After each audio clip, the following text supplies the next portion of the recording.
how do you do business to business, understanding, I guess?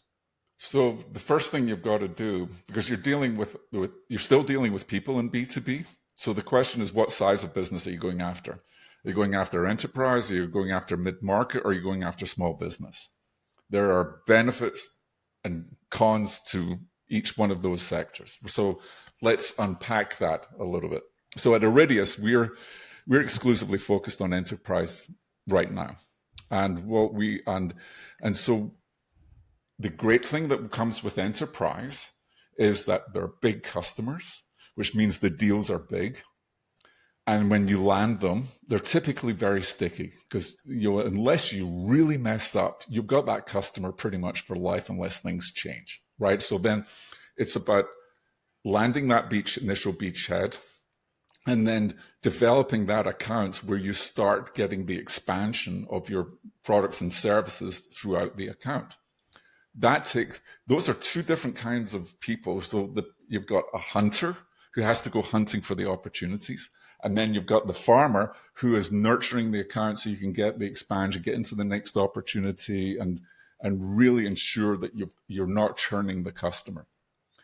When you go into but the problem is with the cons and all of that is it takes a long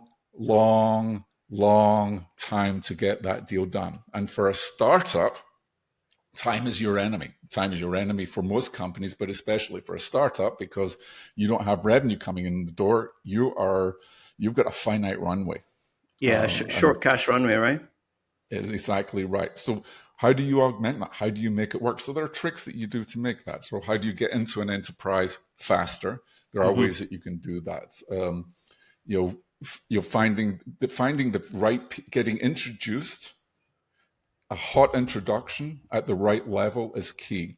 If you are not dealing with people at the enterprise who are in the C-suite or own the budgets, you have a long, friction-filled road to revenue because now you're building up your coalition of support, which are the directors, the managers, the VPs, and then they've got to build the story up to their C-suite.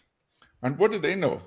When you talk to a CFO at a large pharma, they don't know who you are, right? And they just go like, how long has this company been in business? What are the risks in this? Why would I take a risk in this? So you've got all of this work you have to do to ensure you land these customers. So the way you get to those customers is through your network, right? Using LinkedIn is great, and people at lower levels will eventually respond to you, but the C-suite's not going to give a darn, right? They don't care. Yeah. So you need somebody the C-suite knows to say, you need to meet Iridius, and here's why. And because they have that consultative relationship, not consulting, consultative relationship with that C-suite. It's like, okay, I'll take a look at this company, right? And they do. And then it's up to you to, now that you've had that introduction, that you earn their trust.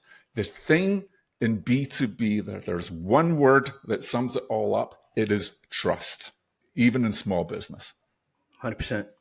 And then when you go to mid-market, it's not that difficult. It's still challenging, but it's not as difficult as enterprise. So a lot of startups, what they do is like, okay, we know we're going enterprise, but we're going to fill the coffers up with SMBs. But the problem when you do that is that you're missing your ICP, your ideal customer profile, because you've built your product, you've built your marketing engine, you've built your whole go-to-market strategy, towards that ICP. And the ICP in a mid-market company is different. And it's a different beast altogether. Yes, you're getting the revenue in the door. Perfect.